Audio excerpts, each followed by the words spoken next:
대안의 완전한 자주 독립이요 라고 대답할 것이다.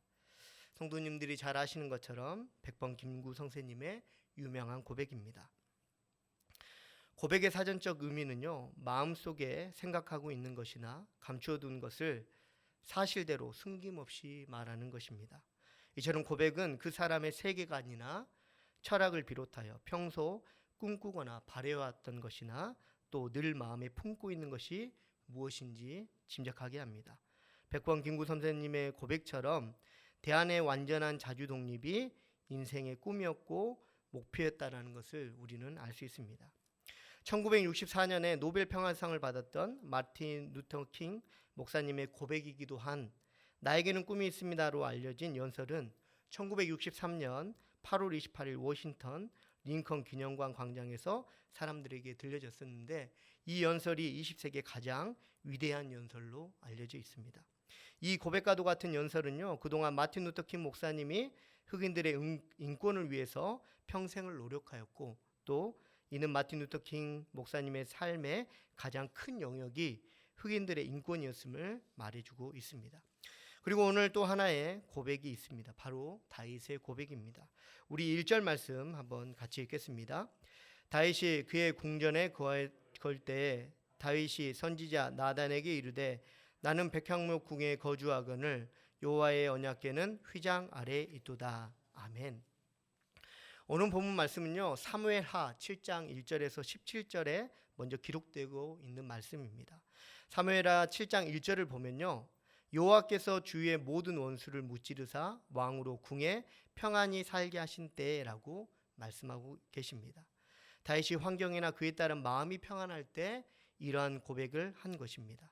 그래서 이 고백이 평안한 가운데, 그래서 무료한 나머지 자신도 모르게 나오는 말처럼 들려질 수도 있습니다. 하지만 결코 그렇지 않다라는 것입니다.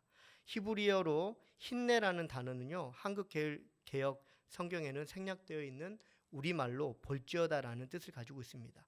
그리고 이 볼지어다라는 이 뜻 안에요, 다윗이 지나가는 말로 이야기하는 것이 아니라 오랫동안 고민하고 그리고 나서 고백하였음을 우리에게 말씀하고 계십니다. 많은 사람들이요, 어떻게 생각하십니까? 경기가 좋아지면, 여유가 생기면 이것도 하고 저것도 한다고 합니다. 예배 자리에 더 많이 나오고요, 헌금도 더 많이 한다고 합니다. 하지만 현실은 어떻습니까? 평안할 때보다 환난과 고난 가운데서 하나님을 더 찾게 되는 것을 봅니다.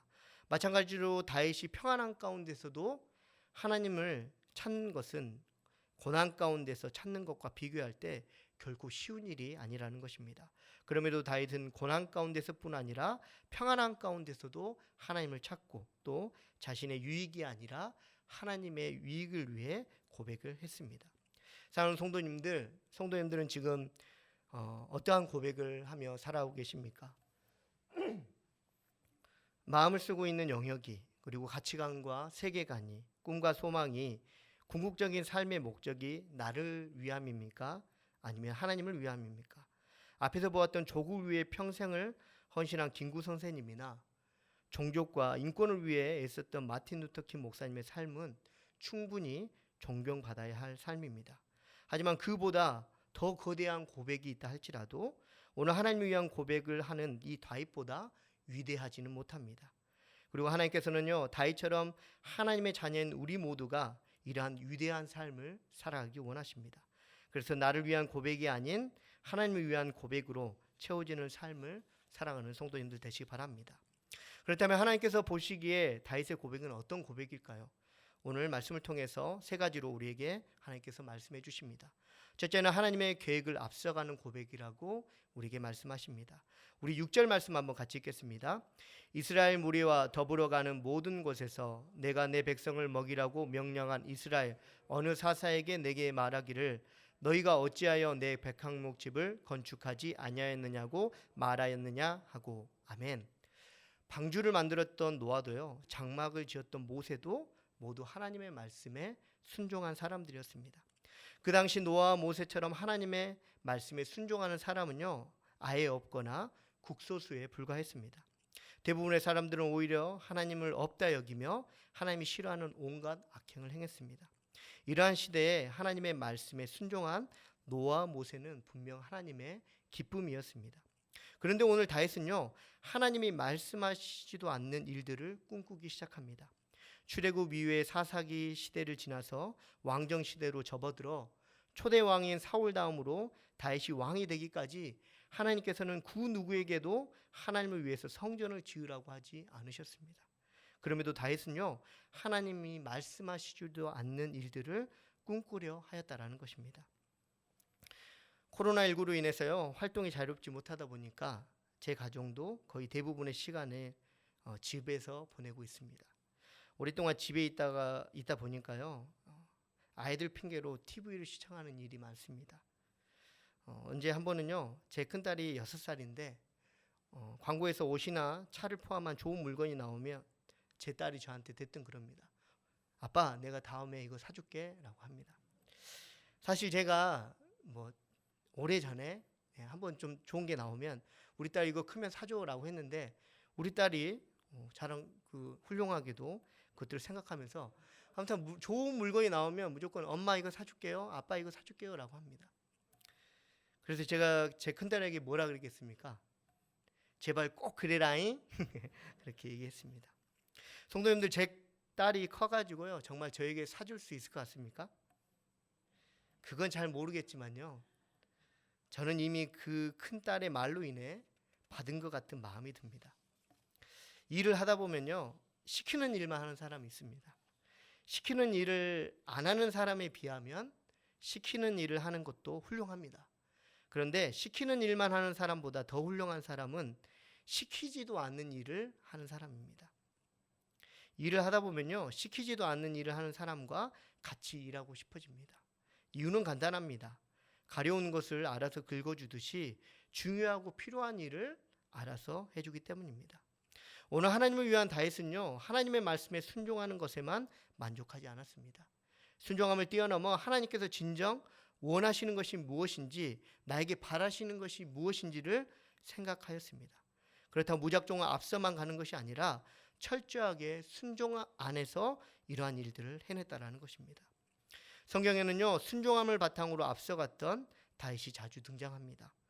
블레셋의 장수 골리앗이 하나님과 이스라엘 군대를 모욕할 때 모두 다 침묵했습니다. 하지만 다윗은 앞서가서 만군의 여호와의 이름으로 물맷돌을 가지고 나아갔습니다. 또 사울 왕이 자신을 쫓을 때 2번이나 사울을 죽일 수 있었는데도 하나님께서 기름 부음 받은 사람을 내가 죽일 수 없다라고 말하면서 사울을 살려줍니다. 이러한 모습 또한요, 다윗이 앞서가는 모습이라는 겁니다. 다윗은요, 아비새의 말처럼 하나님께서 원수였던 사울을 넘기셨다 여기며 사울을 죽일 수도 있었습니다. 그런데 다윗은 설령 그것이 하나님의 계획이라 할지라도 하나님의 본래의 마음을 알았기에 그 계획보다 앞서 행동했고, 그래서 하나님의 기름 부음 받은 사울을 살려주었습니다. 사랑하는 성도님들, 하나님의 말씀에 순종하는 삶은요, 훌륭합니다. 하지만 하나님께 더 기뻐하는 삶이 있는데 바로 하나님의 계획에 앞서가는 삶입니다. 철저하게 순종 안에서 하나님을 기쁘시게 하고자 시키는 일뿐만 아니라 시키지도 않는 일을 능히 하는 복된 성도님들 되시기 바랍니다. 두 번째, 하나님께서 말씀하시는 다윗의 고백은요, 준비하는 고백이라고 우리에게 말씀하고 계십니다. 4절 말씀 한번 같이 읽겠습니다. 가서 내 종 다윗에게 말하기를 여호와의 말씀이 너는 내가 거할 집에 건축하지 말라. 아멘. 다윗이 어떤 마음으로 고백했는지 아셨음에도 하나님은 그 고백을 거절하셨습니다. 하나님의 뜻에 맞지 않았기 때문입니다. 성전을 건축할 수는 있지만요, 피를 너무 많이 흘린 다윗의 손에 의해 건축되어지기를 하나님께서는 원하지 않으셨습니다. 하지만 아들 솔로몬에 의해 성전을 건축하기를 원하시는 그 하나님의 마음을 알고 다윗은 멈추지 않고 성전 건축에 필요한 모든 것을 준비하기 시작합니다. 우리 말씀 한번 찾아보도록 하겠습니다. 역대상 28장입니다. 뒤에 있습니다. 역대상 28장 1절에서 14절까지의 말씀입니다. 본문 말씀 펴놓으시고 역대상 28장입니다.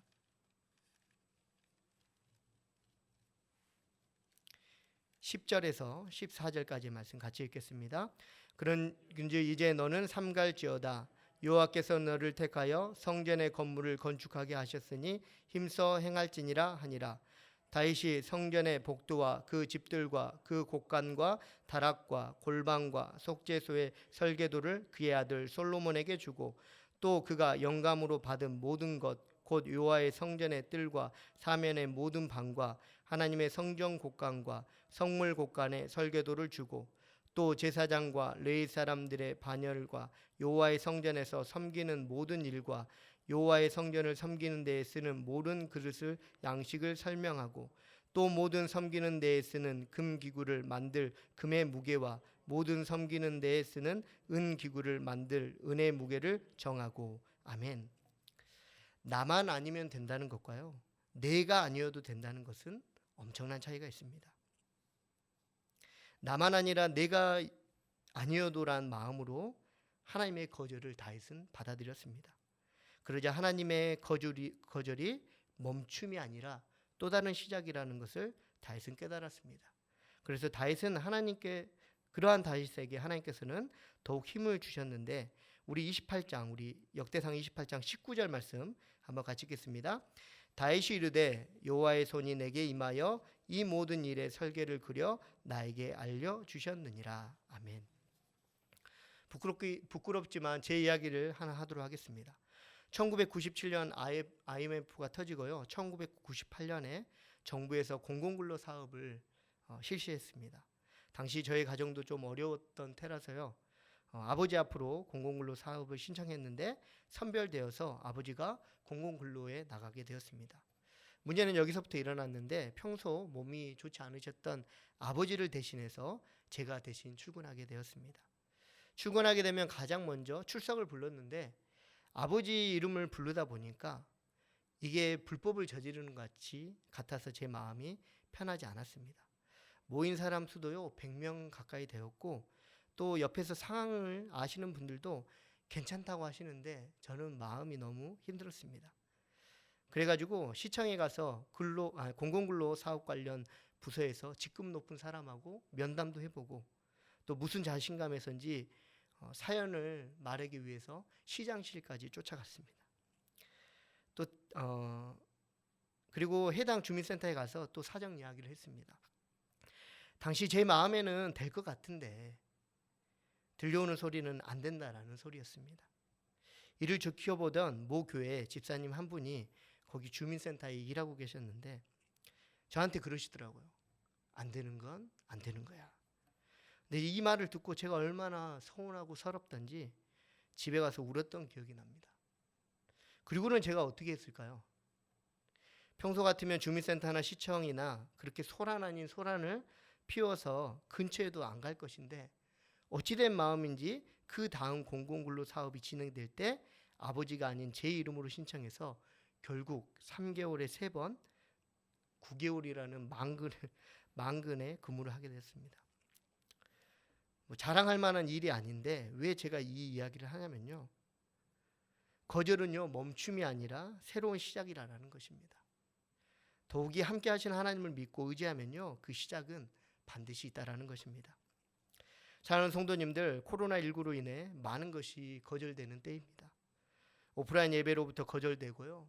취미 활동으로부터 거절되고 가족들과 소소한 외식의 자리에도 우리는 거절됩니다. 하지만 이러한 거절은요 멈춤이 아니라 또 다른 시작이 되어야 한다는 것입니다. 시키는 일만 하는 사람에서 벗어나서요 시키지도 않는 일을 하는 사람이 되어야 됩니다. 방역 수칙을 무시하면서 이러한 일들을 하라는 의미가 아닙니다. 거절된 곳에서부터 할 수 있는 일이 무엇일까 생각하는 것입니다. 그리고 준비하는 것입니다. 지금 준비하기에 가장 좋은 것이요 바로 감사라고 하나님 우리에게 말씀하고 계십니다. 요나는요 하나님이 예비하신 박넝쿨로 인해 기뻐했습니다. 하지만 곧 그 박넝쿨이 벌레에게 갉아먹혀 다시 뜨거운 동풍에 모이를 쪼이자 불평했습니다. 감사를 잃어버린 요나는요 니느웨를 향한 하나님의 마음을 헤아리지 못했습니다. 이처럼 감사를 잃어버리는 것은요 하나님의 마음을 헤아리지 못하는 것이고 또 감사를 준비하는 마음은 곧 하나님의 마음을 헤아리는 마음입니다. 지금 아무것도 할 수 없는 거절의 연속에서도요, 아직 자유로운 것이 남아있다면 바로 감사하는 마음입니다. 성도님들, 블루 코로나라고 들어보셨습니까? 코로나와 우울하다는 뜻의 블루의 합성어입니다. 감염 가능성에 대한 불안과 공포에서 비롯한 심리적 영향이 자기격리와 경제 불안 등의 이유로 증폭되어 불안 증세까지 발달한 경우를 말합니다. 시편 142편은요, 다윗이 사울 왕에 쫓겨 굴에 있을 때 지은 시입니다. 그리고 다윗은 그 142편 마지막 7절에 이렇게 고백합니다. 내 영혼을 옥에서 이끌어내사 주의 이름을 감사하게 하소서. 주께서 나에게 갚아주시리니 의인들이 나를 두루리이다. 아멘. 실제로 옥에 갇힌 적이 없던 바울이요, 얼마나 극심한 상태를 나타내려고 했는지 옥이란 말을 사용했습니다. 이러한 상태에서 다윗은요, 하나님 앞에 감사를 통해 결국 하나님께 은혜를 얻고자 했다라는 것입니다. 이러한 의미에서 블루 코로나를 이길 수 있는 힘 또한 감사에 있는 줄로 믿습니다. 감사를 준비하면요, 하나님이 새롭게 시작하시고 길을 열어주십니다. 거절이 반복되는 이 시기 가운데 감사를 준비함으로 하나님의 은혜를 누리는 복된 성도님들 되시 바랍니다. 세 번째, 하나님께서 말씀하시는 다윗의 고백은요, 선한 길을 얻는 고백입니다. 우리 10절 말씀, 본문 10절 말씀 한번 같이 읽겠습니다. 전에 내가 사사에게 명령하여 내 백성 이스라엘을 다스리던 때와 같이 아니하고 또 내 모든 대적으로 내게 복종하게 하리라. 또 내게 이르노니 여호와가 너를 위하여 한 왕조를 세울지라. 아멘. 다윗은요, 고백으로 하나님의 복을 얻게 됩니다. 자신을 비롯하여서 나라와 그곳에 거주한 백성들, 심지어 아들을 비롯하여 자손들까지 하나님께서 책임져 주신다고 하셨습니다. 성도님들, 야구 좋아하십니까? 저는 야구를 잘 보지는 않는데요, 유현진 선수는 압니다. 국내 야구 선수에서 메이저리그 첫 진출한 선수가 바로 유현진 선수입니다. 작년 12월에요, LA 다저스에서 토론토 블루제이스 팀으로 이적했는데 4년 동안 8천만 달러, 하나로 940억 원을 받는다고 합니다. 연봉으로 하면요, 231억 정도 합니다. 성도님들, 이 정도의 계약을 하면 하나님께서 다윗에게 베풀어 주신 그 복과 비슷하게나마 누릴 수 있을까요? 연봉이 28억, 200억이 넘으면 정말 하나님의 은혜가 이런 거구나 느껴질까요? 절대 그럴 수 없습니다. 돈이 아니라 그 어떤 것도 하나님께서 주신 복과 비교할 수 없습니다. 왜냐하면요, 다윗에게 허락하신 하나님의 복은 번복되거나 사라지거나 일부만 주어지지 않기 때문입니다. 유현진 선수를 비롯하여서요, 운동선수들은요, 기량에 따라 연봉이 삭감되거나 심하면 방출되기도 합니다. 마찬가지로 성공의 가도를 달리더라도 잘못으로 인해 모든 것을 잃어버리는 경우도 있습니다. 하지만 오늘 다윗에게 주시는 하나님의 복은요, 특별합니다. 본문 우리 11절에서 14절까지의 말씀 한번 같이 읽도록 하겠습니다. 내 생명의 연한이 차서 내가 조상들에게로 돌아가면 내가 내 뒤에 내 시 곧 내 아들 중 하나를 세우고 그 나라를 견고하게 하리니 그는 나를 위하여 집을 건축할 것이요 나는 그의 왕위를 영원히 견고하게 하리라. 나는 그의 아버지가 되고 그는 나의 아들이 되리니 나의 인자를 그에게서 뺏지 아니하기를 내가 내 전에 있던 자에게서 빼앗음과 같이 하지 아니할 것이며 내가 영원히 그를 내 집과 내 나라를 세우리니 그의 왕위가 영원히 견고하리라 하셨다 하라. 아멘. 하나님을 위한 고백 이후에 다윗은 왕궁에서 우리아의 아내 밧세바를 범함으로 하나님 앞에 범죄하였습니다. 또 성전 건축의 계획이 있고 나서 아들 압살롬이 반역을 일으켜 왕궁에서 도망한 다윗이었습니다. 하지만 결국은요, 하나님께서 말씀하신 언약대로 다윗은 평안히 잠들었고 아들 솔로몬에 의해 성전이 건축되었습니다. 후에 솔로몬이 하나님을 떠나 그리고 이어서 왕이 된 몇몇 자녀들과 유다 백성들의 악행으로 인해 결국 바벨론에 의해 유다는 멸망당했지만 그 이후에 하나님께서는 다윗의 언약을 기억하심으로 예수 그리스도를 통해서 십자가 사건을 그리고 그 사건으로 인해서 우리에게 구원을 베풀어 주셨습니다. 이처럼요, 다윗에 베푸신 언약은요, 번복되거나 사라지거나 일부만 적용되지 않고 온전히 이루어졌습니다. 그렇다고 하나님의 언약이요, 면죄부로 인식되어서는 안 됩니다. 다윗이요, 하나님의 언약을 면죄부로 여기지 않았기에 하나님께서는 그러한 다윗의 중심을 보시고 하나님의 언약을 이루었다는 사실을 성도님들 기억하시기 바랍니다. 신약자들은요, 이 언약을 다윗의 이름을 붙여 다윗 언약이라고 합니다. 성도님들, 이 정도의 언약이면 계약할 만하지 않으십니까? 다른 계약이 아니라 다윗의 언약 안에서 살아가시는 복된 성도님들 되시기 바랍니다. 말씀 마치도록 하겠습니다. 다윗은요, 하나님이 말씀하시기 전에 먼저 하나님의 성전 건축을 꿈꿨습니다. 순종하는 것에 머무르지 않고 순종 안에서 하나님이 원하시는 것이 무엇인지를 생각하며 하나님이 기뻐하시는 삶을 살려고 했습니다. 그래서 거절의 순간에서도요, 하나님을 의지하여 멈추지 않고 하나님의 뜻을 향해 나아갈 수 있었습니다. 결국 그런 다윗에게 하나님께서는 다윗 언약이라는 축복을 주셨습니다. 하나님께서 기뻐하시는 일을 쫓던 다윗, 이러한 다윗처럼 하나님을 위한 고백이 매일의 일상이 되어서 하나님이 함께 하시고 언약 안에서 하나님의 소망 가운데 살아가는 복된 성도님들 되시기 바랍니다. 기도하시겠습니다.